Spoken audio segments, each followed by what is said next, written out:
12.2 question number 9। एक broach है। ये देखो डायग्राम है फिगर ब्रोच का। ये जो है ना सिल्वर वायर से बना हुआ है।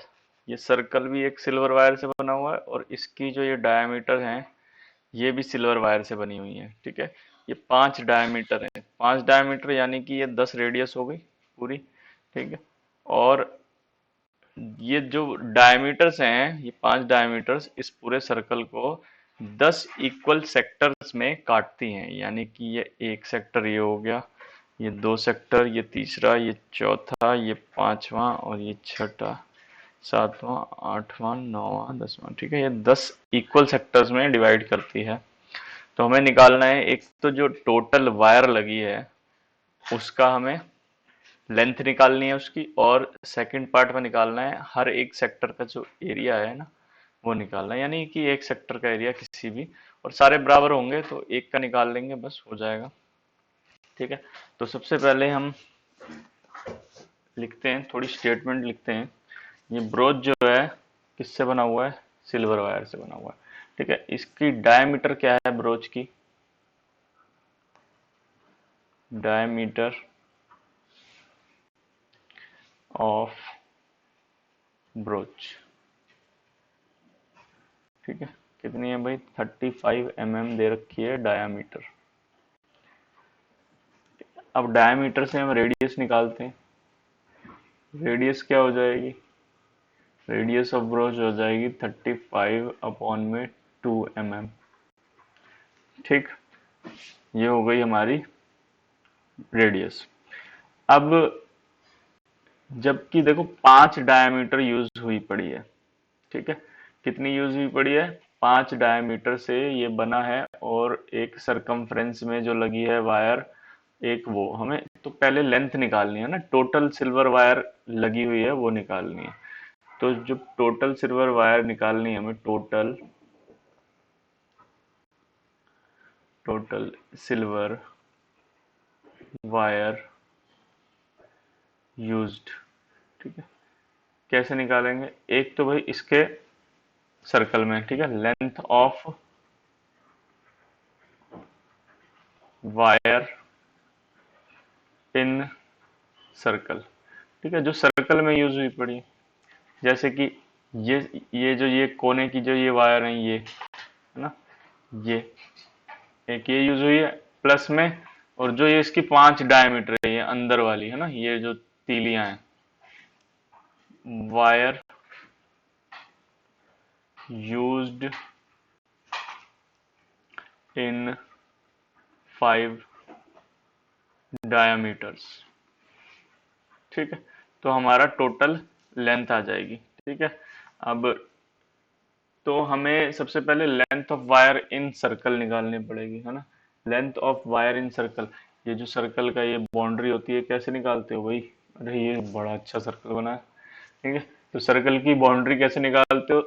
2 पाई r करके निकालते हो। ठीक है, तो ये आ गई लेंथ ऑफ वायर हमारी सर्कल की। प्लस में 5 रेडियस हैं, तो 5 इंटू 35 mm। ठीक रहेगा। ठीक है, निकल गई। अब 2 पाई r करना है, तो 2 इंटू भाई पाई हम कुछ भी यूज कर सकते हैं, कोई फर्क नहीं पड़ता क्योंकि यहाँ बोला नहीं हुआ। 22/7 इंटू आर। आर कितना है? आर आ गया था हमारा 35/2।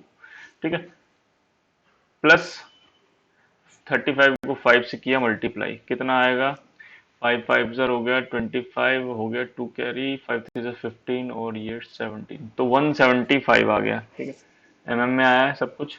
तो ये 7 से ये कट गया 35 5 बार में, और ये 2 से ये 2 कट गया 1 बार में, तो बचा यहाँ पे हमारा 22 और 5।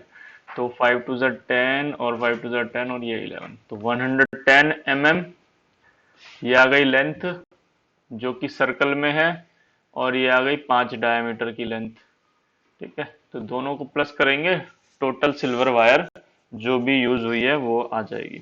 ठीक है, कितनी आई देखो, 5 का 5, 7 और 1 8, 1 और 1 2, तो ये कितनी आ गई भाई? 285 mm टोटल सिल्वर वायर लगी है।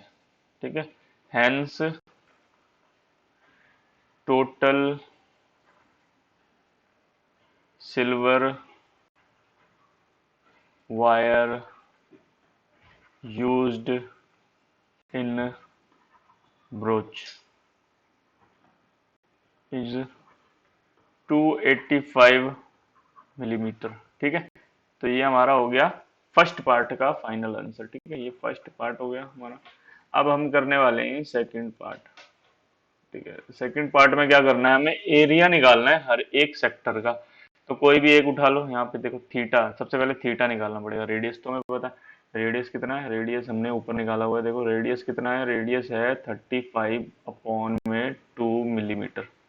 ठीक है, तो थीटा कैसे निकालेंगे, थीटा कैसे निकालेंगे भाई, पूरा सर्कल कितने का होता है, 360 डिग्री का। और हमें ये जो डायमीटर्स हैं ये कितने इक्वल पार्ट में काट रही हैं, 10 इक्वल पार्ट में। अगर 360 को हम 10 से डिवाइड कर देंगे तो थीटा नहीं आ जाएगा, है ना। तो थीटा हम ऐसे निकालेंगे। ठीक है, या फिर एक और कर सकते हो, आप इक्वल पार्ट में काट रही है ना, तो 1/10 ले सकते हो थीटा। ठीक है, डायरेक्ट कर सकते हो 1/10। लेकिन चलो आप थीटा मैं निकाल के बताता हूँ कैसे निकालते हैं। तो ये जो फुल पूरा सर्कल जो होता है कितना डिग्री का होता है, फुल सर्कल इन डिग्रीज कितना होता है भाई, 360 डिग्री होता है ना। ठीक है, तो 10 इक्वल पार्ट्स हैं, 10 इक्वल पार्ट्स हैं, सो 1 पार्ट इन डिग्रीज कितना हो जाएगा, 360 अपॉन में 10, है ना। तो कितना आ जाएगा, एक पार्ट का कितने डिग्री है ये आ जाएगा। ठीक है, तो हमारे पास 36 डिग्री आएगा। देयरफॉर थीटा कितना आ गया, थीटा आ गया हमारा 36 डिग्रीज। ठीक है, अब थीटा 36 आ गया तो हम यहीं पे कर लेते हैं। तो यहाँ लाइन खींच रहा हूँ मैं, ओ ये लाइन तो बड़ी अच्छी बनी है। ठीक है, यहाँ पे लाइन खींच दी। ठीक है, इस साइड कर लेते हैं। तो थीटा आ गया। अब हमें क्या निकालना है, एरिया ऑफ क्या बोला हुआ था क्वेश्चन में, area of each sector of group, area of each sector of broach. ठीक है, क्या करोगे भाई, थीटा बाई 360 इंटू में पाई आर स्क्वायर। ठीक है, तो थीटा की वैल्यू कितनी आई है 36 और अपॉन में 360 इंटू में पाई की वैल्यू 22/7, आर है 35/2, तो स्क्वायर है तो एक और बार मल्टीप्लाई कर दिया 35/2। ठीक है, तो ये 36 1 इज 36 और ये 36 1 इज 36, 0 का 0। ठीक है, तो 1/10 आ गया। अब ये 2 से गया ये 11 बार में। ठीक है, और ये 7 से ये गया 5 बार में, और ये 5 1 इज 5 और ये 5 2 जार 10। ठीक है, तो ये कितना बच गया, ये बचा हमारे पास, देखो एक तो 11 बचा है और एक 35 बचा है ऊपर। तो 11 को अगर हम 5 से करेंगे तो 11 5 जार 55, 5 जाएगा कैरी, 11 3 जार 33 और 5 38, तो 385 अपॉन में 2 2 जार 4। ठीक है, तो ये हमारा आ गया किसका एरिया, ये आ गया हमारा सेक्टर का एरिया। ठीक है, तो ये हेंस 385 अपॉन 4 मिलीमीटर स्क्वायर। ठीक है, एमएम में था ना, तो एमएम में आएगा। तो हर एक सेक्टर का एरिया कितना हो गया, 385 अपॉन में 4 मिलीमीटर स्क्वायर। ठीक है, तो इस तरीके से इस क्वेश्चन को करना होगा। तो दो पार्ट थे इसके, क्वेश्चन नंबर 9। ठीक है, थैंक यू।